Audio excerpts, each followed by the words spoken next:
സദ്ഭാവന ദിനവുമായി ബന്ധപ്പെട്ടിട്ടാണ് ഇന്ന് നമ്മൾ കാട്ടാക്കട ശംഖമുക്കിൽ നിന്നും നമ്മൾ പങ്കജ കസ്തൂരി വരെ ഒരു റാലി നടത്തിയത്. ഇതിൻ്റെ റാലിയുടെ ഉദ്ദേശമെന്ന് പറയുന്നത് അറിയാം. ഇന്നത്തെ മെസ്സേജ് എന്ന് പറയുന്നത് മയക്കുമരുന്നിനെതിരെ ശക്തമായ അവബോധനവും അതുപോലെ തന്നെ നടപടികളും എടുക്കുന്നതിന് വേണ്ടി, ഇതുപോലുള്ളൊരു അവയർനെസ് കുട്ടികളിൽ ഉണ്ടാക്കിയെടുക്കുന്നതിന് വേണ്ടി, കുട്ടികളിൽ കൂടി മുതിർന്ന ആൾക്കാരിൽ ഈ അവയർനെസ് ഉണ്ടാകുന്നതിന് വേണ്ടിയിട്ടാണ് നമ്മൾ ഈ റാലി സംഘടിപ്പിച്ചത്.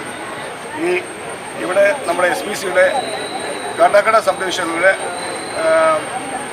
SPC കുട്ടികളും അതോടൊപ്പം തന്നെ കാട്ടാക്കട സബ് ഡിവിഷനിലെ ഇൻസ്പെക്ടർമാരും പോലീസ് ഉദ്യോഗസ്ഥന്മാരും ഇതിൽ പങ്കെടുത്തിട്ടുണ്ട്. ഞങ്ങൾക്ക് ഇവിടെ എത്തിച്ചേർന്ന സമയത്ത് പങ്കജ കസ്തൂരി ഒരു കുട്ടികൾക്കെല്ലാം കൂടി ലൈറ്റ് റിഫ്രഷ്മെൻറ്റ് റെഡിയാക്കിയിരുന്നു. അതിന് പങ്കജ കസ്തൂരിയോട് നന്ദി രേഖപ്പെടുത്തിക്കൊള്ളുകയാണ്. എന്തായിരുന്നാലും ഇതുപോലുള്ള ഇത്തരം ബോധവൽക്കരണ പരിപാടികൾ വീണ്ടും നമ്മുടെ സബ് ഡിവിഷനിൽ ഉണ്ടാകും എന്ന് മാത്രം പറഞ്ഞുകൊണ്ട് ഈ റാലിയിൽ പങ്കെടുത്ത എല്ലാ കുട്ടികൾക്കും എല്ലാ പോലീസ് ഉദ്യോഗസ്ഥർക്കും ഒരിക്കൽ കൂടി നന്ദി പറഞ്ഞുകൊണ്ട് അവസാനിപ്പിക്കുന്നു. നന്ദി. വളരെ സന്തോഷം. കാട്ടാക്കട DSP അദ്ദേഹത്തിൻ്റെ നേതൃത്വത്തിൽ ഈ ഭാഗത്തുള്ള സ്റ്റുഡൻസ്, പോലീസ് കുട്ടികളൊക്കെ ചേർന്ന് ഒരു റൺ അഗൻസ്റ്റ് ഡ്രഗ്സ് എന്നുള്ള ഒരു പരിപാടി വളരെ മനോഹരമായിരിക്കുന്നു. ഈ ഭാഗത്ത് 300ഓളം കുട്ടികൾ പങ്കെടുത്തു. വളരെ സന്തോഷമുണ്ട്.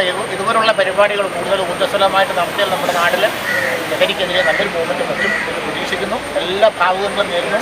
ഇനിയും ഇത്തരം കാര്യങ്ങൾ സഹകരിക്കാൻ സന്തോഷമാണ്.